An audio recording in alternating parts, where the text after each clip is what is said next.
ครับไผบ่อาบน้ำคืนนี่ยกมือขึ้น ทำมาอาบ1 2 3รัก ไอ้บ่คืน บ่ได้อาบบ่เมื่อย บ่ได้อาบเลยจักคนเลย บ่ได้อาบเลย อาบ2 คนอาบได้ก็มีสวัสดีจ้าค่อยตัดสินใจไปก่อนเนาะฉันน่ะก็ท่ารออยู่หั่นแหละเกินไปเห็นว่าก็ได้ เพราะว่าเพิ่นว่าวันว่าโมนั้นมาเอารอน้ำลังนะแต่ว่าไปให้ผู้ก่อนตรงกัน จนได้ยังไงอยู่บ้านได้ เพื่อนกันนะ ไป ที่สองเนาะไอ้น้องๆที่สองพอดี ตื่นมาวันที่3กับฮับเมย์เพิ่นน้ำกันเลย เลย มุกดาหาร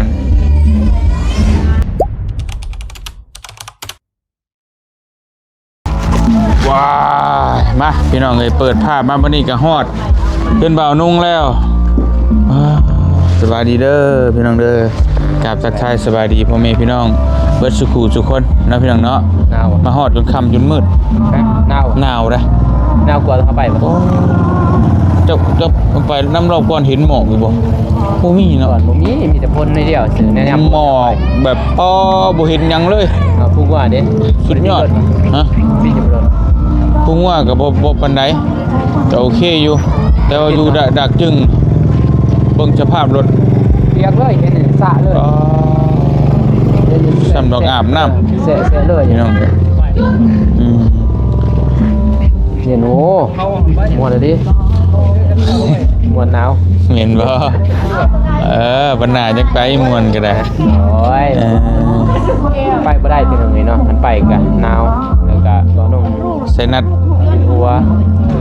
มื้อนั้นจะไปก็นอกพอกินยาไป นั่น กิ เด้ นยาซื้อยากินซ้ำเลยเนาะเอานอนมันบ่อิ่มบ่เต็มนะ เป็นจังไดดินเดินมาล่ะ คือเก่า ยี่ห้อเก่า เพราะว่าคันว่าบ่ได้มื้ออื่นนี่เพราะว่า บ่เอา แม่น แม่นบ่คันว่าสิเอามื้อตอนเช้าถ้าบ่ได้มื้อนั้นก็บ่เอาเนาะ แม่น ก็บ่ แนั่นซะ เอาผู้ใหม่ซะเพราะมันก็คือเฮาได้เฮาก็นัดน้ำเมื่อยเฮาไปนั่งถ่ายนะคือว่าไงบ่น้องไปนั่งถ่ายอยู่นะเพิ่นว่าคำได้เพิ่นว่า คือเป็น ถ้า นั่น เรีย น่ะ นมื้อ เนาะ นี้เพิ่นว่ามื้ออื่นซะเพิ่นก็เลยว่าจักสิว่า ยังดีจะค่อยไปก่อนเนาะเข้ามาถ่ายอีกเอาอีก เอ้ยเละบ่เละ4มื้อ5มื้อก็คือเก่าอย่าง เออ มีแต่เลยเบิ่งก่อนมื้ออื่นตอนเช้าเนาะถ้าบ่ได้จังว่า บืนให้เราโอกาสเราเบิดมื้อซะ แล้วก็มา คือจบเนาะ แม่นมือก็เอาคันใหม่ บ่ได้ ซะ ก็เอาใหม่เด้อพอเด้อว่าบ่ได้แล้วว่ะเอาผู้ใหม่ซะดีกว่าเอาพอหน่อยดีกว่า4แสนก็ยังได้แล้วได้บัดนี้ แม่นเรายังตักอยู่บ่ เราก็ตั้งพอหน่อย หนาวดีเลยพี่น้องเอ้ยสองเบาเพิ่นน่ะซื้อเสื้อใหม่เลยได้เสื้อใหม่เลย งามเลยเนาะ งามแล้วถอยใหม่เลยไปเมืองดักจริง นี่ตัวเก่า ตัวเก่าแต่ที่แรกพูดแน่นี่มันเฒ่าเลยตัวเก่า หนาวบ่ลงมานี่ขี่รถมาหนาว ตัวพี่โง่ธรรมดานี่มีไฟแสงสีเลยพี่น้อง สอบแบง เออ ตลาดนัดแต่ว่าด้นๆเทื่อดอกอยู่นี่ว่าตะกี้นี่เรียนเลยเด้ครูเดือนเลยมั้ย ไหวบูบ่ ก็เลยว่าเดือน4-5เดือนตัวนึง บ่ไหวเลยเนาะ กินข้าวกินน้ำไปเลยทนมาดิ ไปขับไปไหนไปถามช่องเบาเพิ่นเด้อผู้เบาสบายดีผู้เบา อาบน้ำมีบ่มากิน โอ้ยบ่ได้อาบให้บ่อาบน้ำรายงานโตมา เฮาบ่มั่นใจได้ลองนี่เด้เพราะว่าเฮาย่างเบิดมือเด้ ไผบ่หยัง ไปนำกันก็อย่ามันเฮ็ดได้ซะอัพเพิ่นอัพโตก็เข้ากันเลย ว่าบ่เมา กินได้ดูดฮะกินบ่ยา มีได้ใหญ่ ไงอันแล้วอายไปพออายตอนนี้พี่อายแท้ บ่ได้แล้วเป็นไซนัสคือเจ้าแห่งติ๊ก ลองตื่นเช้ามาเพิ่นเป็นบัดเลย เคยกินอยู่บ่เคยกินอยู่บ่ยาแบบ ย่างยังบ่เคย ลองเบิ่งอ่ะ 2เม็ดบ่ เม็ดเดียวพอ2เม็ดเรียบร้อยรถ ถึงมาแพงเด้ ลงงามบันงามลงได้บ่อยากลุกรถ แม่นบ่ เงินบ่เบิดตู้กุมพันอันนี้นอนรักเลยเหรอ บ่แม่นมัน2เม็ดนะว่าพื้นว่า2เม็ดนะบ่อยากลาบ มันสิเกินขนาด ดีปวดซื้อด้วย เอาเลยตามสบายเลยตามเต็มที่เลย เพี้ย เต็มระบบเลย เอาอันนั้นเด้อมาจุเนาะ กำลังลาบซีดเคยจุก็ได้แน่น้องแต่ว่าไอ้กินดิบได้คือการลาบยังก็ได้ที่กินแต่กินชุกเอานะแต่ ไปหาขัดเลย มาพี่แต่ต่างโดดเนาะธรรมดานะ ก็นาวแน่แหละจะไปอยู่นาวมันมาอยู่นาวสำเนียงปะแนง ยินดีโดเลย นาวเลย โอ้ ไอ้น้องนาวอ่ะ ขนาดตุ้มผ่ากันยังเย็นจ่อยเขาเมื่อ แคมเก่า ฮะมันเก่าว่าขอโทษน้ำพี่น้องไอ้เข้าห้องน้ำเขาก็ตุ้มผ่าไปเลยโซนถ้ามันเย็นนาวเรียนนาวแถวนาวาเรียนเนาะไปแจ้งฮอดแท้บ้านบริษ ใช่เมนบ้านเบาลิดได้ ไป แก่ บ้านบริษเลย บ้านดักเศร้า ดักเศร้าโอ้ดักเศร้าก็พูดเลยดักอัตตะปือ แมนเป็นอันตะเปื้อน คือกับเพลงอัตตะปือดักเศร้า จะให้ผู้พาไปโกมานี่หน่อยหนึง กูเนี่ยจิตวิญญาณยังกระจึง อ๋อปั๊บโดยว่าโกน เมื่อแล้ว หูเบิดมานั่งพี่นั่ง เราดักเศร้าไปเมื่อเด้ ถามเบาน้องถามมาไปฮอดใช้ไอ้ตอบมือถือได้บนเวนแก้วได้งานแล้วจะให้เราโกไปโกเบิร์ด ถักดูเพิ่น เอาไปว่า ตัด1 2 3 4 ใช้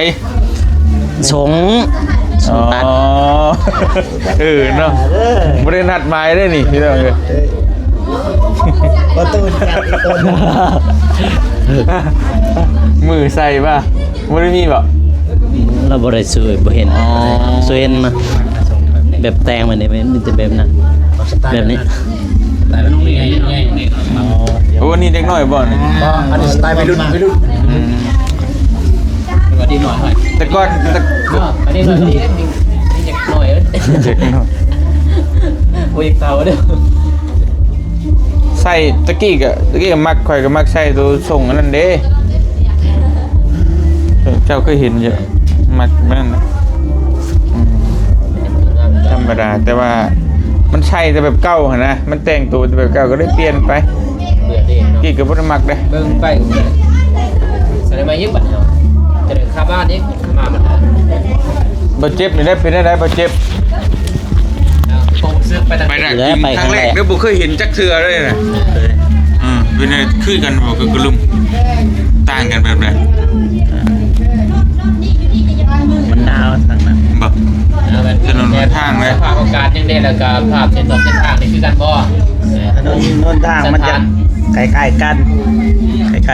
แหละ ผู้พางามใหม่ คล้ายๆกันแต่ว่าทางนั้นมันต่างบรรยากาศเส้นทางมันก็คล้ายๆกันนั่นแหละ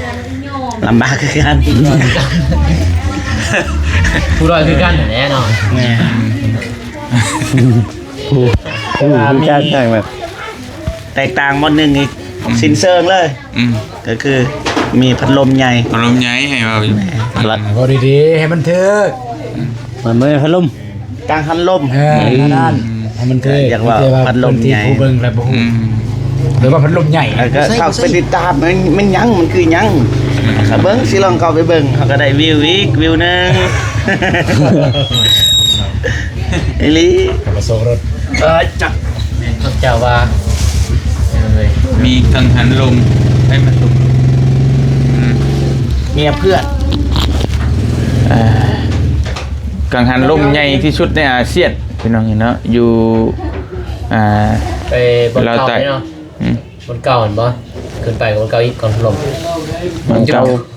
ของเก่ามอง เก่า กิน เจ้าเดิมนี่เนาะ สไลด์แวร์อยู่หั่นนะ เมื่ออื่นมันเวย่างเนาะ แม่น เดี๋ยวมันง่ายเลยชวด ถ้าแวร์มองดักย่อยก็ได้คือกันแวร์มองหาสิลงคอยไปหั่นเลยไปเข้าไปทางในครับ เขาก็ให้ บ้า เขา นบริษบะรักษาบ่ บ้านบริษบ้านไม่ท้าวอนตะกี้เห็นเขาก็ ใกล้ๆกัน ตะกี้เห็นคำว่าบ้านรักษาบัดนี้เขาจะย้ายมาอยู่บ้านไม่ท้าวอนเนี่ย เส้นทางเอาไปเลยบ่ ทั้งนั้นแหละ ยากบ่ยากบ่ กับบ่ได้หยังเนาะ กะเบิ่งกะตอนนี้ก็บ่ยากถ้าเอาไปตอนนั้นนี่ แหละ เป็นยากนี่ทางว่า ตำบล บ่มันอันตอนนั้นกับมันยากน้ำมันบ่ไงขึ้นยามแรงนี่ไปได้สบายนะ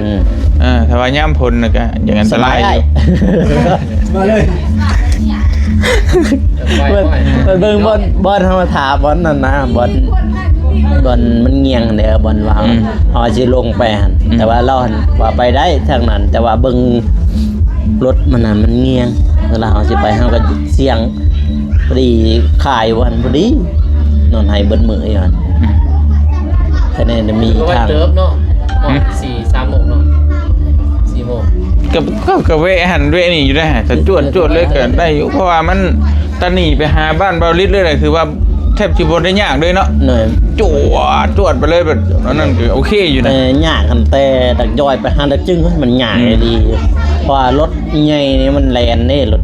บกซิด ยังเรียนคือเก่าเนาะ ยังแลนคือเก่า ถ้าเทียบ23ก็ยัง ไปบรรณาเฮาบ่เข้าพุ่น บ่ได้ เทียบ22แล้วยังคือเก่ากว่าทางแรงบ่ดอก อยู่ซาบอนได้ เนาะทางเราจึงกันแล้ว โอ้ ที่เป็น คือ ต่า เก่าง ก็วันตื่นตัว บ่แม่ บ่แม่นได้เบานุ่งบ่ได้เข้าฮอดได้เท่านั้น เราฮอนมีแต่ครึ่งซื่อ พี่ชาติตัวนั้นพี่ตัวพี่ชาติตัวที่เขารักจึงพี่แต่ว่า บ่ตื่น เอาบ่ได้ท่วงอันนั้น มันคืนแล้วบ่เห็นหยังแล้ว บ่เห็นแล้ว บ่เห็นแล้วนั่นน่ะมีคือกันอีกเด้ก่อนที่เขารักจึง โอ้เขาดุดออกเบิดแล้วตอนนั้น บ่ดอก เบิดเลย ตัวนี่ๆๆ ดุดออกเบิดเลยปีบสายอยู่หั่นเขาเฮ็ดปั๊มน้ำมันเด้หมดจะ ไอ้เตียงก็เว้าต่อเอาธรรมดามีจังสตินอย่างนี้ มีทีวี มีจังสตินเก่าก ำลังเบิ่งไทยกับ โอ้พี่ประชาให้เทคขนาด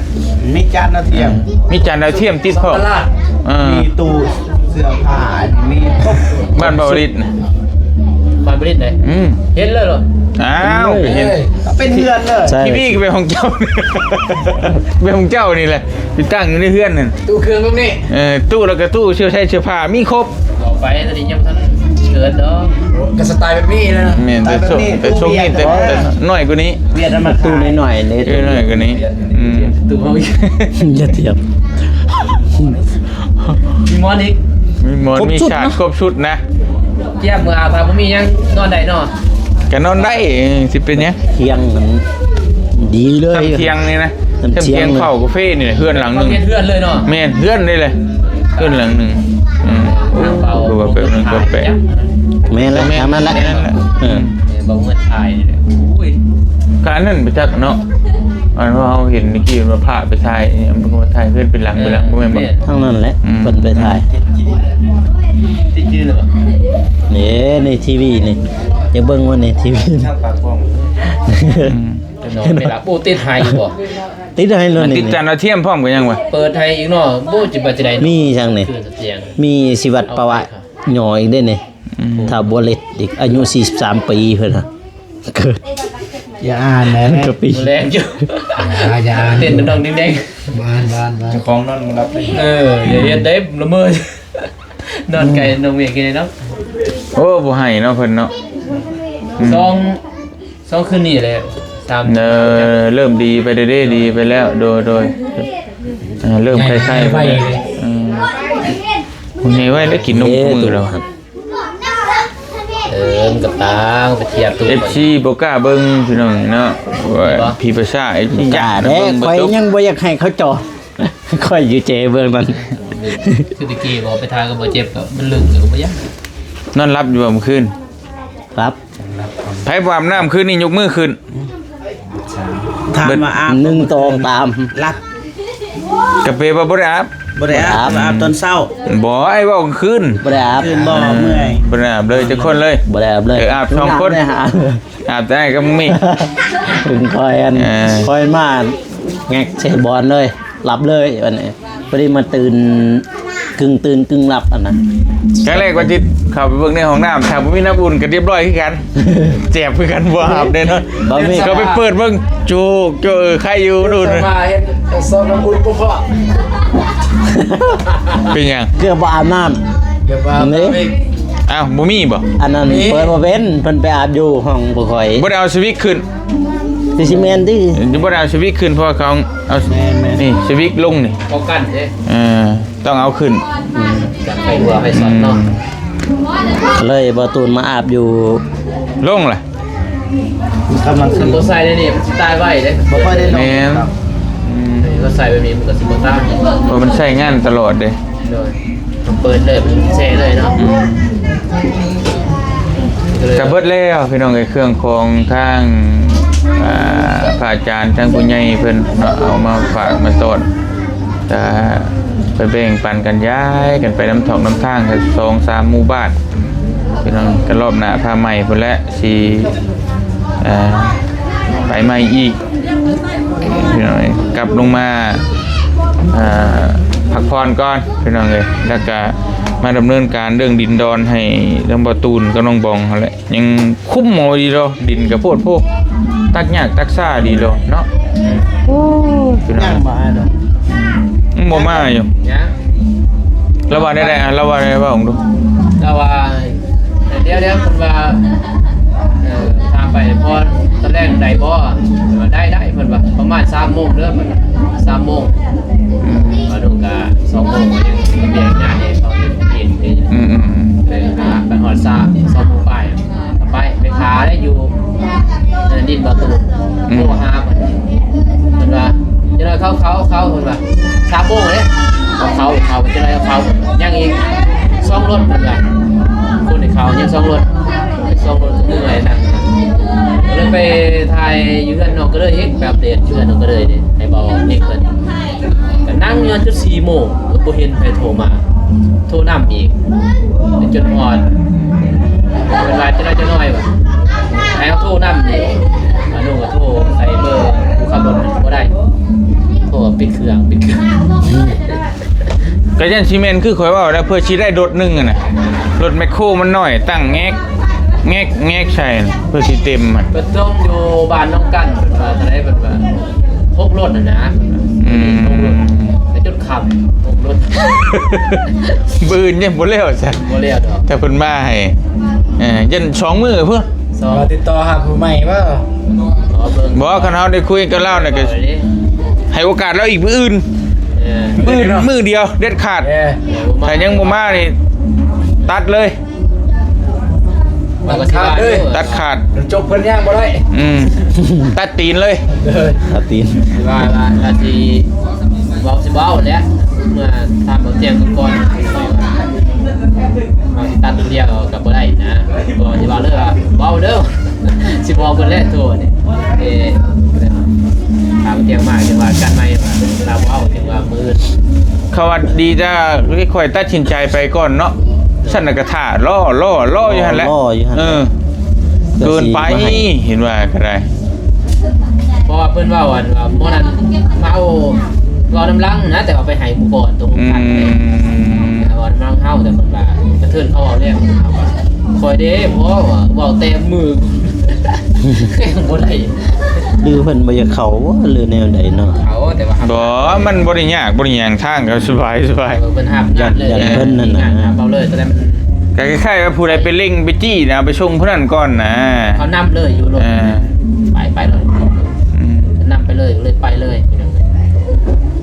เดี๋ยวชงรูปให้เด้อ บ่ลง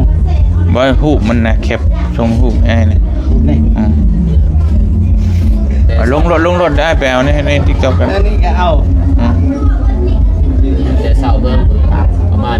8-9 โมง 10 โมงเนี่ย อืม แล้วเขาตูนเลยเบิ่งแล้วก็อัปเดตเอาเขา ก็ นั่นแหละ อืม เขาสิบ่ได้เข้ามือ เป็นหยัง ว่าผู้สร้างขึ้นมาเด้คอยซื้อใหม่คอยไปใส่ให้เขา อยู่หั่นบ่ ด้วยเป็นเขา อยู่ไสอยู่นอกจากนี้ นะ อยู่ไส เพื่อนนั่นแหละอยู่บนเอาไปสูตร โอเค มันจะเป็นเขามันจะไปแต่เสาร์ เจ้าไปถ่ายอยู่พุ่น โดย เป็นหยังไปตื่นมาแล้วก็สิ่งน้ำก้น เลยว่ากันท่านมากที่เขา บ่เป็นหยังมีแต่เบิ่งกันนั่นได้ก็ได้พอดีกันว่าเจ้าก็โทรตามเบิ่ง โดย คำว่านั่นก็มาชี้จุดให้เพิ่นลงก็ลงเลยนะเจ้าก็ที่ให้เพิ่นลงได้ก็แล้วคือเพิ่นฮู้แล้วว่าจุดลงนะแค่ชี้บอกจุดเพิ่นสมมุติว่าเพิ่นมาแต่เช้าอีหลีนะชี้บอกว่าลงหม้องนี้เลยแล้วก็เอาจุดให้มันครบกำหนดเพิ่นแหละแต่ก็เบิดมื้อหั่นแหละ มันคือแหละขอรถหน่อยดิ ไปเคิงไว้บ่หรือว่านั่นใดไป ไป เอาไม้ นั่นแหละไปเครื่องนั่นก็สิเอาทรายแห่ไว้ เจ้าก็เจ้าดินเข้าอยู่แต่บ้าน อันนี้เขาพูดแล้วก็แล้วหมดเทค่ะ มันก็โลโกเก๊กมันก็ตั้งเป็นบ่บ่ยากบ่ แล้วมันเห็นเรียบร้อยน่าจะเอาดินเขา ไอ้ก่อแล้วบ่ไหวเนาะ เอาทีสะซองโคตร เป็นว่าก่อ เสียดซุยได้แค่สอง จุดๆได้ สิเมื่อวะ พังเบิ่งอะไรแต่ก็ได้อยู่ว่าคันนั้นก็สิทาพอดีแค่สองแค่สอง นี่ ที่สามมาอีก 14นี่14เลย ประมาณ24-25จังเนี่ย วันที่3ให้มาอีก บ่วันที่24น่ะหมอนัดมีให้ก็23 ทราบเนี่ย นั่นเป็นยังเนาะ พอดี เมื่อก่อนเป็นยัง พอดี30ผมนอนขึ้นไปอะไรอีกนะบ่ เว้าในคลิปเด้อ ด้วย อ๋อ30ยันไปโพดเลย ไปนี่พอดีไปลินวันที่3กลับมา วันที่4ได้มา วันที่4มาว่าซั่นโอ้ไปอยู่4มื้อเรื่องเข้าไอ้เตียง บ่เป็นหยังนะบ่ย่านเพือง บ่เข้าไอเตียงเรืออยู่แล้ว ข้าวนี่กินช่ำกินนี่ชื่อเราไม่มีปัญหาช่ำกิน ปี ชื่อก ายนี่เท่าไหร่เดี๋ยวว่า32 หมดกุฏิเลยเนี่ยขายข้าว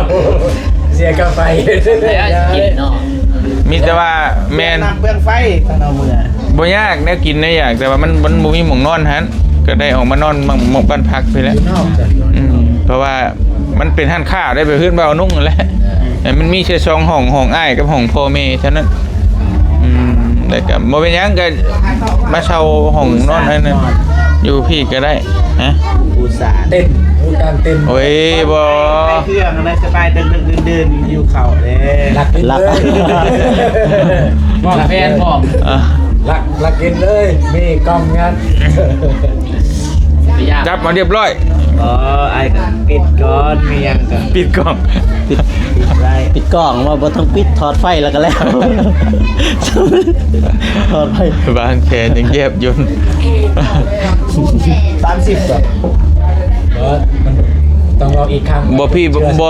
บ่เข้าดงเข้าดาวกับนั่นบ่สุดสิเลิฟบ่ เขาดาวที่31เด้ บ่เลยว่าเราสิพาน้องบองไปเขาดาวอยู่ฮะ ก็แล้วแต่สะดวกบ่วันที่2จบเจือแล้วที่2กันไปแถวที่30กันลายมือโดนเตียงกัน อีตัวได้ยังไงอยู่บ้านได้ เพื่อนกันนะ ไป ที่2เนาะไอ้น้องๆที่2พอดีไอ้น้องก็ไปเลยไปกันเลยพาลูกน้อยไปเลยไปเล่น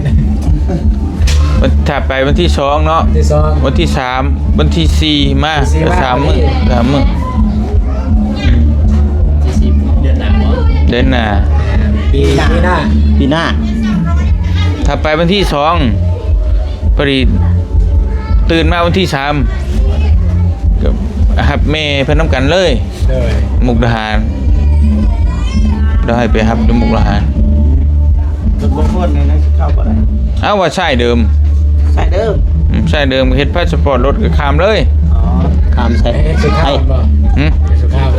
น้องก็เห็ บ่ นป่ะ บ่มันเนี่ยว่านั้นบ่ได้เนาะ บ่ได้เด้อ บ่ได้ มันยังข้าม ชั่วข้าวบ่ได้มีพาสปอร์ตได้อยู่ มีพาสปอร์ต ไปท่าอยู่เบื้องสวรรค์ ไปถ่ายอยู่ หา ทางนี้ อยู่ฝั่งลาว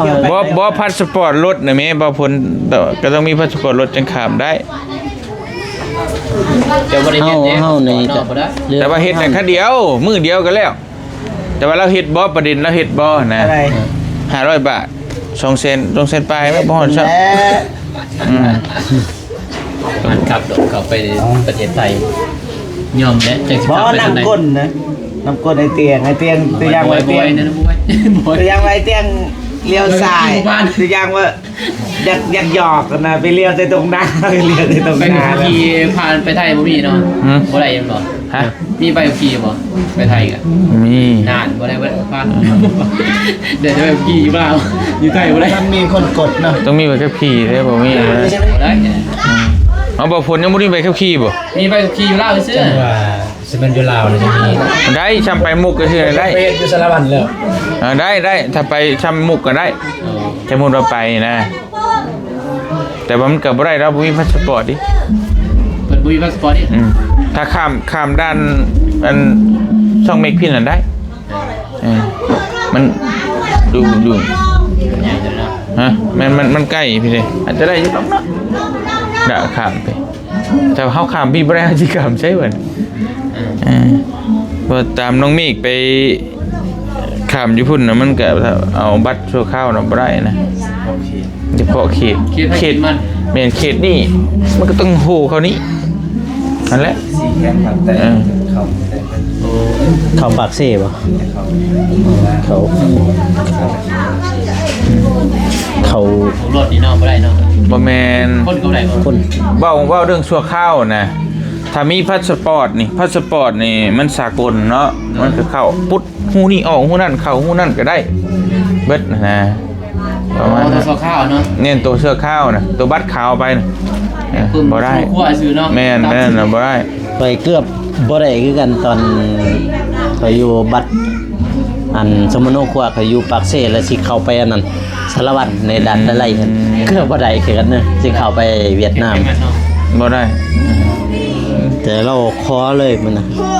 ถ้ามีพาสปอร์ตน่ะได้ ได้มีบัตรสปอร์ตเขาใช้ก็ได้บัตรสปอร์ต เดี๋ยวจังว่ากันเนาะพี่น้องทาง โอ้ ที ที ม ม งาน เที่ยวจะไปไทย บ่แม่นสิไปไทยคือเพิ่นสิเราสิเมื่อรับแล้วแม่พิมพ์สิมาพี่วันที่3 สิทราบว่าพี่บ่ แม่นแล้วสิลงมาเอาเครื่องเอาของมาพี่เลยแล้วสิขาบมาให้ค่อยรับเพิ่นลงมาลาวใต้พี่ แต่ว่าย่านเตียงมันลาย เครื่องมันหลายแล้วว่าทั้งนี้จะขึ้นไปรับก็ค่อยได้ตังไปดิดน้ำเด้ยไปเบิ่งสวนในเขตเลยประมาณนั้นอืม ไปลงไงเว้ยอยากไป เป็นยังขี่รถไก่ย่อมเนี่ย เป็นไง ย่อม บ่ฮอด400 300ปลาย นั่นแหละ300ก็บ่ไหวเนาะ ตูนมาช่วยน้องบอกไปน้ ก็ไปก็ผู้ชาวเล่าก็เฮ็ดได้ไหนก็ไป ไปกันน้องเพิ่นไปไปแต่เฮา เออ เราต้องลงกับเบื้องหน้าก่อนนี้ จะคนอยู่ เมียเขา แม่ที่พ่อมันโอเคหรือบ่เด้ เอาลมแดงกับผู้สาวยังได้ก็ได้ได้ผู้สาวเนาะแต่ว่าพอมี ยันว่ามันบ่งามก็จังว่ากันอีก เพิ่งทำพอทำเมียเพิ่นละเอียดนั่นแหละว่าไปได้บ่ซ้ำนี้บ่ได้บังคับเด้เว้ยว่าไปพวกไปเด้บ่ได้เด้ตามใจตัวเองบ่ได้เด้ โอเคสาพี่น้องเดียวก็จังมาต่อกันอีกเทื่อนึงเนาะเฮาก็สิขอตัวก่อนบัดนี้ซะหน่อยกินข้าวกินน้ำก็สิไปพักไปพรมื้ออื่นเจอกันอยู่บ้านบ่ตูนเพิ่นแหละพี่น้องเอ้ยมาฮอดแล้วก็ถ่ายทำคลิปอัดคลิปแจ้งพี่แจ้งน้องนั่นแหละเดี๋ยวว่าเอาฮอดแต่บ่หรือบ่ฮอดก็มิดจัดเลยเพิ่งแต่ผู้อยู่ผู้มั่วจบคลิปอะนะก็อัดคลิปแจ้งพี่แจ้งน้องว่าฮอดอย่างปลอดภัยแล้วพี่น้องฮอดท่าแตงฮอดเฮือนบ่าวนุ่งเป็นที่เรียบร้อยแล้วเนาะจังได๋ก็ขอขอบคุณในหลายๆเด้อผู้ใหญ่ใจบุญกับทั้งพระอาจารย์เพิ่นเอาเครื่องเอาของฝากให้ทั้งบ่อเตียงเนาะผู้ใหญ่ใจบุญทั้งบ่อเจ็บทั้งบ่าวนุ่งแล้วก็ทั้งบ่อเตียงเองแน่ที่ฝากเครื่องฝากของไปแจกจ่ายให้กับพี่น้องผู้ขาดเขินขาดแคลนหรือว่าตกทุกข์ได้ยากทางลาวใต้เฮาก็ขอให้ผู้ใหญ่ใจบุญเบิดทุกท่านจงอยู่ดีมีแฮงความเจ็บจะได้ความไข้จะมีปรารถนาสิ่งใดก็ขอให้ได้สมความมุ่งมั่นปรารถนาทุกสิ่งทุกประการนอนหลับก็ขอให้ได้เงินหมื่นนอนตื่นขอให้ได้เงินแสนแบนมือมาขอให้ได้แก้วมณีโชตโทษให้อย่าให้มาพานมันให้อย่าให้มาเบียดและเครียดจังได้อย่าให้มีมาใกล้ว่าเศรษฐธุรกิจการงานใดๆก็ขอให้เจริญรุ่งเรืองในที่การงานตลอดปีและตลอดไปเด้อสาธุขอบคุณกับใจหลายๆไปขอตัวพี่น้องเอ้ยจะหน่อยหากินข้าวกินน้ำแล้วก็เมื่อพักผ่อนอยู่ดีมีแฮงบัดจุกทุกคนบ๊ายบายเจอกันมื้ออื่นเนาะ